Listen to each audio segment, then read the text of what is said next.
Hi everyone, Mr. Caraway here. Sorry to be missing you guys on your field trip today, but I know that you will have a good and productive day at UVA. I just wanted to go over a few things about the project with you and to show you a little bit about what it is you'll actually be accomplishing today. You'll also have Miss Alton and your teachers to help you out with this as well. But a couple of things before we get started on this, and one is just the overall purpose of this project. We do a lot of things, as you know, in this program where we are working with students on skills like collaboration, problem solving, design, building communication, building a product to publicly present. And that's what you're going to be doing in this project from here on out. You've all been working as individual researchers. You've become experts on your topics. Now you're going to combine that expertise and build a virtual museum that can be put out to the world so that everybody can see what you've accomplished. And that's going to require some communication and collaboration, and you'll start with that today. You're going to work on a few things like a group contract. You're going to decide on your website, sort of how's it going to look, what's the layout going to be, who's going to be doing what. So those are all the things you're going to accomplish, and you have plenty of time to get a lot done. Many of the students who've done this already this year have gotten through with about 70 to 80% of the project done by the time they left. So then all you have to do is kind of tweak to improve it from here on out. So hopefully you will find this a useful day. So with that said, I'm going to go ahead and get into some of the specifics that you'll need to think about during the course of this project today. So the first thing you'll want to go to is back to the guidelines for the project, because that's where you're going to really find a lot of the information that you're going to need. So heading back to the virtual museum here, today what we're going to be accomplishing is group work. So the first part of the group work page tells a little bit about what it is that overall you'll be doing in the project. So if you look at like group process and tasks, for example, this starts all the way back to the time that you started with the kickoff back in September or late August, and it tells a little bit about how you're going to be going through some of the different things that you'll be doing in the project.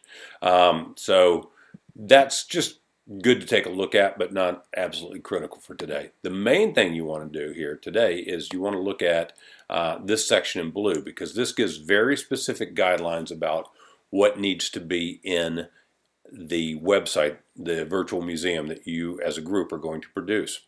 One of the things that happens every year is a group will turn in their final project website, and then we will find out that something is important is missing. Groups will lose some points because of the missing items, and students will say, well, I didn't know that it was supposed to have, for example, I didn't know it was supposed to have a timeline. So if we don't know that, then if you don't know that, I'm not sure why you didn't know that, because we put all these things out here for you.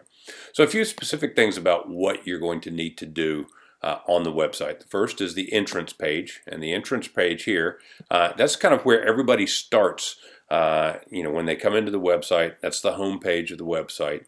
And you're going to need just some general introductions of your items. Everybody's going to have their inventions or technologies listed. Again, you're going to need a timeline on there, and you'll need some images. And this is something that everyone is responsible. This whole thing, everybody in the group is responsible for this entrance page.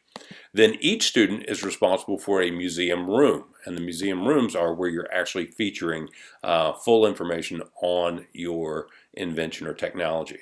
When I say full information, I'm not talking about writing a novel here. We want to give good information. Here's some good questions, some guiding questions down here about what you should be looking at, what you should be putting in here. But this needs to be done in a brief format that's accessible to people who are looking at it as a website. So those things, each student will need a map room. Each invention needs a map room, or excuse me, a museum room. And then the group will need a map room. And the map room is going to be basically an embedded Google map that has whatever the group feels like are important places. So everybody in the group should contribute 2 locations, as it says here, on the map. And here are some of the kinds of things that you can put on the map. If you find other things to put on the map, that would be good too. But these are the things that a lot of people use, and they're good suggestions for starting for your map. So everybody's responsible for contributing to the map room. Everybody also is responsible for contribute to the Works Cited page. And the Works Cited page is going to be where if you have any specific quotes or any specific information that needs to be cited back to a source, or photographs, which all need to be cited back, the citations for those photographs and those quotes needs to be on the Works Cited page. And it needs to be broken up into sections.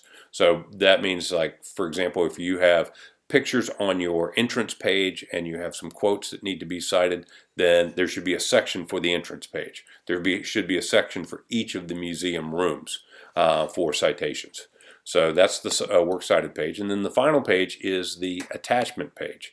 The attachment page requires that you include your group contract, which you're going to be doing today.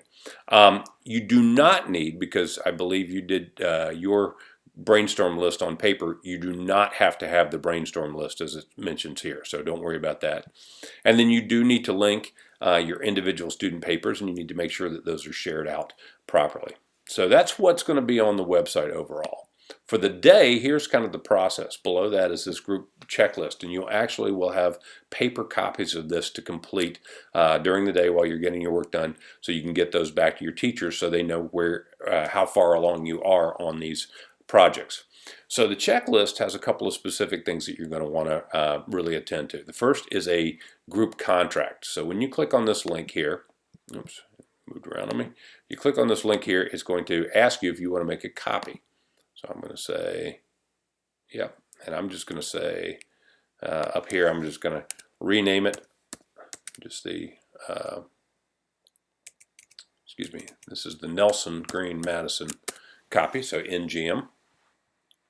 So one of the things about this, it will tell you what you need to do for this contract. The first thing you need to do is what I just did, and that is to rename it. And down here it tells you very specifically how to rename it. It's very important because one of the things that happens is a lot of people will share their documents before they rename it, and so you get a copy of a document in your Google Drive that just says copy of World History Semester Group contract. Well, that's not what we want. We need to have very specific names. That way your teachers, myself, anybody who needs to can find these documents. So what you'll need to do is to go down here and follow these naming schemes. It's very specific. It starts out with WH for World History, 18, because we're in 2018. Sem 1, because we're semester 1.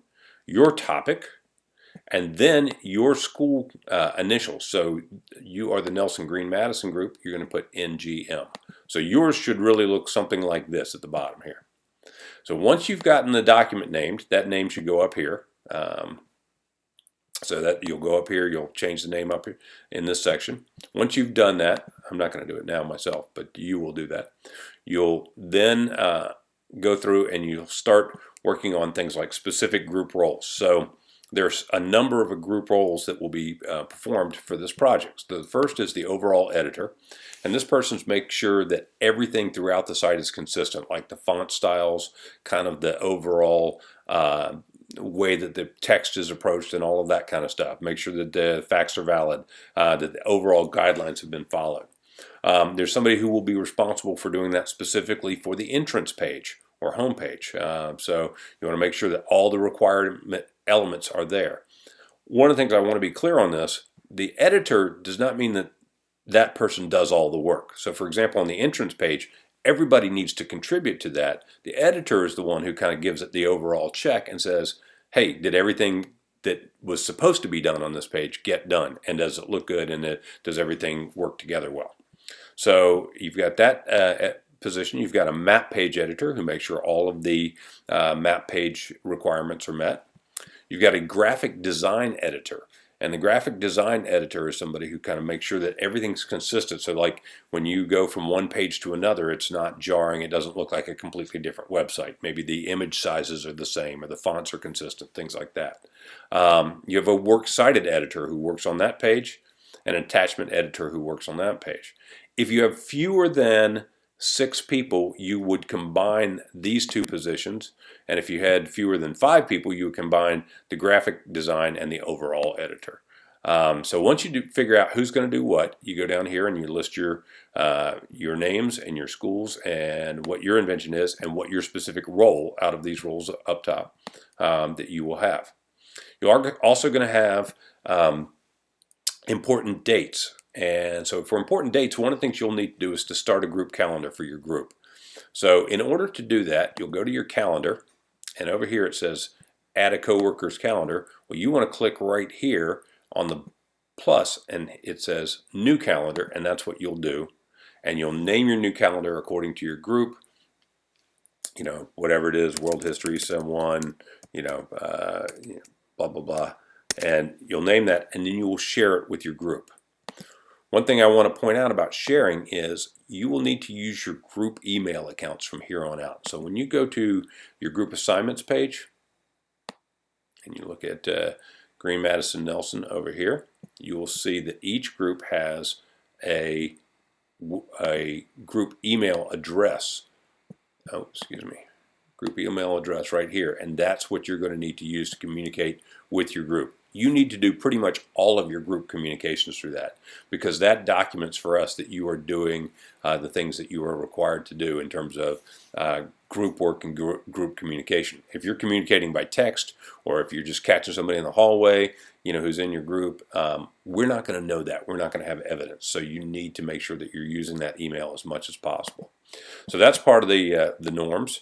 Communication, how are you going to communicate? I would suggest right here, our group will communicate via group email. That's probably the best way.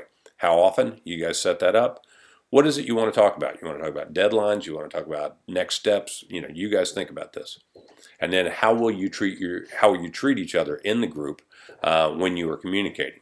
Respectfully, that is a good way to do that communication.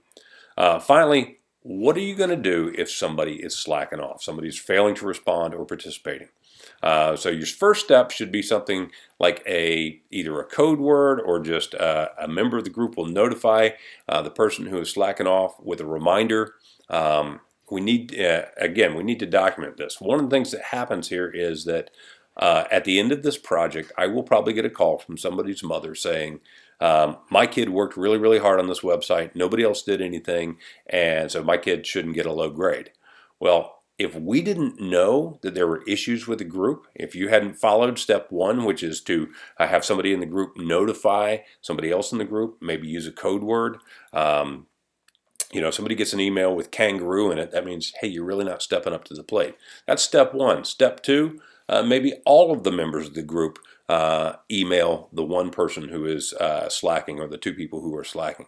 Step three, that's when you got to get into notifying your teachers, and if need be, you notify me as well. And all of these things need to happen before I get a call from your mom. So make sure that these things are in place. So once you do that, you sign this. This contract will need to be shared, and it tells you up here who you need to share it with: all your group members, all your group's teachers. So that needs to be shared, at once it's completed, or you can share it, before you start. But again, please make sure it's named properly before you share it. So I think that's going to cover. I think that covers pretty much everything that I needed to talk about. Ms. Alton will tell you a little bit about the actual website itself and the website design. So good luck with the project. Good luck with the workday, and I hope you all have a wonderful Thanksgiving.